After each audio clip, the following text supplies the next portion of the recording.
ఖమ్మం జిల్లాలో గ్రానైట్ పరిశ్రమ గగ్గోలు పెడుతోంది. ఎన్నో ఏండ్లుగా జిల్లా ప్రజలకు యువతకు ఉపాధి అవకాశాలు కల్పించిన గ్రానైట్ పరిశ్రమ ప్రభుత్వం మద్దతు లేక కుదేలవుతుంది. పరిశ్రమ నిర్వహణ కోసం రా మెటీరియల్ లేకపోవడం, రాయల్టీ పెంపు, సబ్సిడీ అందకపోవడంతో పరిశ్రమ అగమ్య గోచరంగా తయారైంది.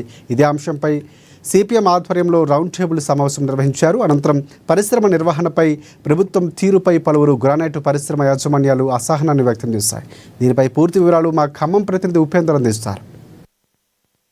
ఖమ్మం జిల్లాలో గ్రానైట్ పరిశ్రమ అనేక మందికి ఉపాధి అవకాశాలు కల్పిస్తూ ఉంది. కానీ అదే గ్రానైట్ పరిశ్రమ అందరికీ అన్నం పెట్టినట్టు పరిశ్రమ ఈరోజు తీవ్రమైన సంక్షోభంలో ఉందని చెప్పేసి ఈరోజు గ్రానైట్ పరిశ్రమ యాజమాన్యాలు తీవ్ర ఆవేదన వ్యక్తం చేస్తూ ఉన్నారు. అయితే ఈరోజు ఖమ్మంలో సిపిఎం ఆధ్వర్యంలో రౌండ్ టేబుల్ సమావేశం నిర్వహించారు. ఈ రౌండ్ టేబుల్ సమావేశం ప్రధాన ఉద్దేశం ఏంటి, అసలు ఈ గ్రానైట్ పరిశ్రమ యాజమాన్యాలు ఏం డిమాండ్ చేస్తారో మనతో మాట్లాడేందుకు కోసం సిద్ధంగా ఉన్నారు. అడిగి తెలుసుకుందాం. సార్ చెప్పండి, ఏంటి అసలు డిమాండ్ ఏంటి, గ్రానైట్ పరిశ్రమ సంక్షోభానికి ప్రధాన కారణం ఏంటి? గ్రానైట్ ఇండస్ట్రీకి సంబంధించినటువంటి సమస్య ఏదైతే ఉందో, ఈ సమస్య ఇండస్ట్రీకి స్వతహాగా వచ్చిన సమస్య కాదు. ఈ సమస్యకి మూలమైనటువంటి కారణం కేంద్ర ప్రభుత్వం, రాష్ట్ర ప్రభుత్వాలు అనుసరిస్తున్నటువంటి విధానాల వల్లనే ఈ సమస్యలు సంక్షోభంలోకి నెట్టబడుతుంది. ముఖ్యంగా మన దేశంలో కానీ మన రాష్ట్రం తెలంగాణ రాష్ట్రంలో సింగరేణి కాలనీస్ తర్వాత అతిపెద్ద పరిశ్రమ గ్రానైట్ పరిశ్రమ 3 జిల్లాల్లో విస్తరించింది. అనేక మంది చిన్న చిన్న యజమానులు మొదలుకొని లక్షలాది మంది కార్మికులకి ఇది ఒక జీవనోపాధి సమస్యగా ఉంది. ఇలాంటి జీవనోపాధిని అంటే ఇవాళ ప్రభుత్వాలు ఈజీ ఆఫ్ డూయింగ్ బిజినెస్ అంటున్నాయి, ఆత్మ నిర్భర్ భారత్ అంటున్నాయి. మన దేశంలో వస్తువుల్ని మనమే ఉత్పత్తి చేసుకోవాలనుకుంటున్నారు. అందువల్ల ఇవాళ మన దేశంలో ఈ ఉత్పత్తి గ్రానైట్ ఇండస్ట్రీ కనుక ప్రభుత్వాలు కనుక దీన్ని ఖచ్చితంగా అన్ని రకాల సహాయ చర్యలు తీసుకుంటే ఈ దేశంలో కావాల్సినటువంటి మౌలిక వసతులన్నిటికీ, అది విమానాశ్రయాలు కావచ్చు, రైల్వే స్టేషన్లు కావచ్చు, ఎక్కడైనా సరే కావాల్సినటువంటి అన్ని రకాలైనటువంటి గూడ్స్ని ఉత్పత్తి చేసే పరిశ్రమ గ్రానైట్ పరిశ్రమ. కానీ దీనికి ఇవాళ రాయల్టీ పేరుతోటి, జిఎస్టీ పేరుతోటి, పర్మిట్ల పేరుతోటి కేంద్ర ప్రభుత్వం, రాష్ట్ర ప్రభుత్వాలు ఆటంకాలు సృష్టిస్తున్నాయి.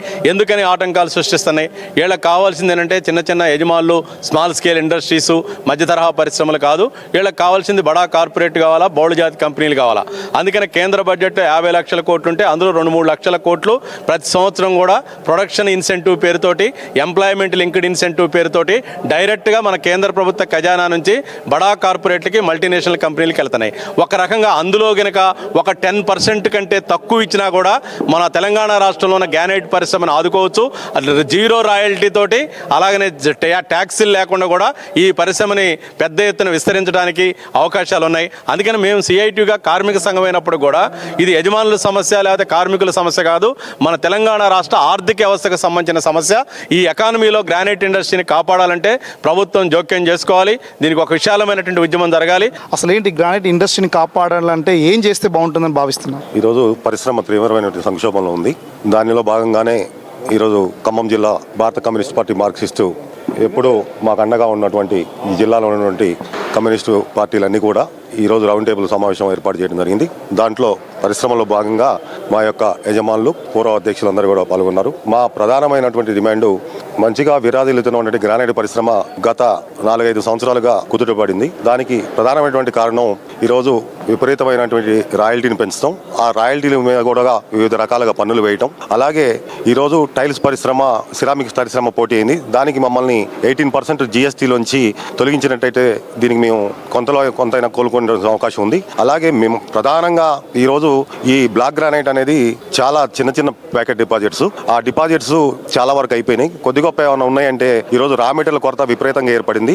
ఎక్స్పోర్ట్ చేయడం వల్ల ఉన్న వాటిలో కొంత 60% ఎక్స్పోర్ట్ పోతుంది. ఆ 40% లోంచి మేము ఏరుకొని తెచ్చుకోవాల్సి వస్తుంది. దాంట్లో ఆ ప్రధానమైన కారణం ఈరోజు క్వారీ లీజులు సరిగా ఇవ్వటం లేదు. టీపీలు గతంలో గత ప్రభుత్వాల్లో టీపీలు ఉండే, అంటే టెంపరీ లీజులు అంటే ఒకవేళ ఒక హెక్టార్ ఉంది, ఆ హెక్టార్ లో పొక్లైన్ పెట్టుకొని తీసుకుంటే అది సక్సెస్ఫుల్ అయితే మళ్ళీ దానికి పర్మనెంట్ లీజ్ తీసుకొచ్చుకునే పరిస్థితి ఉండేది. ఈ రోజు అలా లేకుండా హెక్టార్ అయినా హాఫ్ హెక్టార్ అయినా పూర్తిగా మొత్తం పర్మిషన్ తీసుకోవాలంటున్నారు. దానికి 30 లక్షల నుంచి 40 లక్షలు ఖర్చు అవుతుంది. పెట్టిన తర్వాత అది వస్తుందో రాదో కూడా తెలియని పరిస్థితి.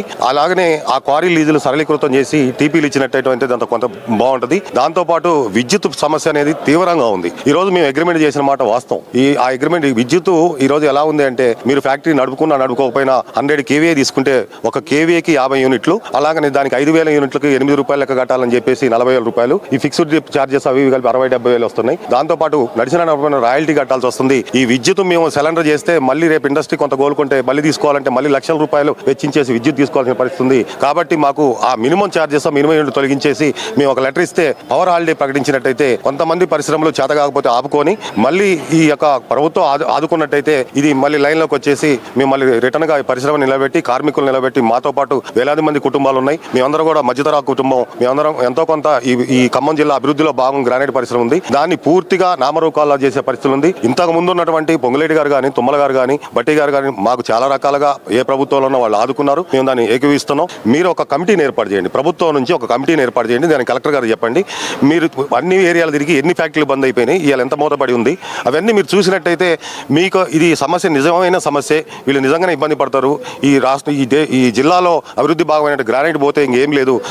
ఎట్లాగూ రైతులు బాగలేరు. ఉన్న పరిశ్రమ ఇది కూడా పోద్ది.